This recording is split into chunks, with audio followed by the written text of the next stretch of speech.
આપ સર્વોને હેતપૂર્વક જય શ્રી સ્વામિનારાયણ। આજની સત્સંગ કથા વાર્તા નિજ મંદિર સાવરકુંડલા। આજની સત્સંગ કથા વાર્તામાં આપણે ચરિત્ર કથા અંતર્ગત ભગવાન શ્રી હરિ નાનકડા છોકરા પર રાજી થયાની પ્રસંગ વાર્તા સાંભળશું। એકવાર શ્રીજી મહારાજ ગઢડામાં બિરાજતા હતા।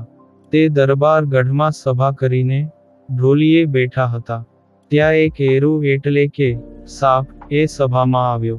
ત્યારે એક ટેલિયા સત્સંગી બ્રાહ્મણનો નાનો એવો છોકરો એ એરુ પાસે વારે વારે આવે। તેને જોઈ મહારાજે પોતાને હાથે કરી એ છોકરાને થપાટ મારી પાછો વાળ્યો। પછી તો એરુને ઝાલી બહાર મૂકી આવ્યા।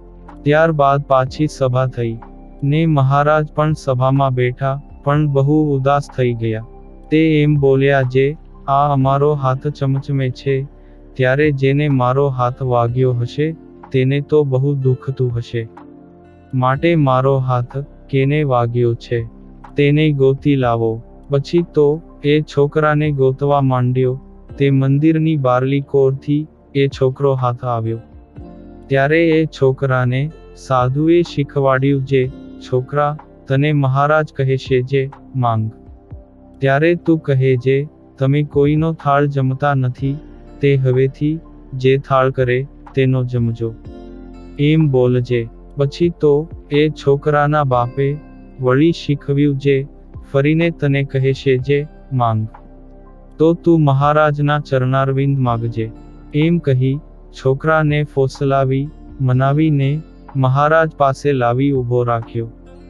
ત્યારે મહારાજે એ છોકરાને પૂછ્યું, જે તને મારો હાથ વાગ્યો? ત્યારે છોકરો કહે, હા મહારાજ, મને વાગ્યું તો છે। ત્યારે તે ટાણે કોઈ એક હરિભક્તે મહારાજની પૂજા કરી।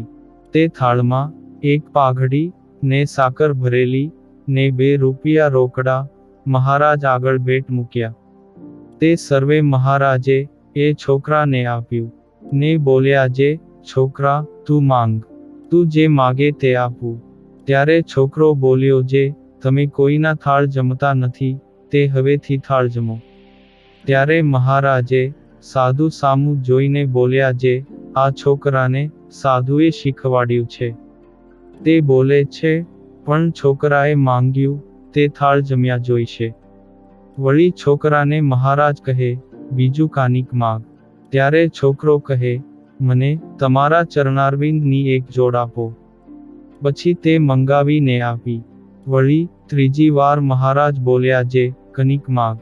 ત્યારે એ છોકરાનો બાપ બોલ્યો, જે મહારાજ, તમે આ છોકરા ઉપર બહુ રાજી થયા, તે હવે આ છોકરાને બીજું શું બાકી રહ્યું છે? પછી મહારાજે પોતાના 2 ચરણારવિંદ એ છોકરાની છાતીમાં આપ્યા ને એમ બોલ્યા, જે તારું ને તારા બાપનું કલ્યાણ હું કરીશ।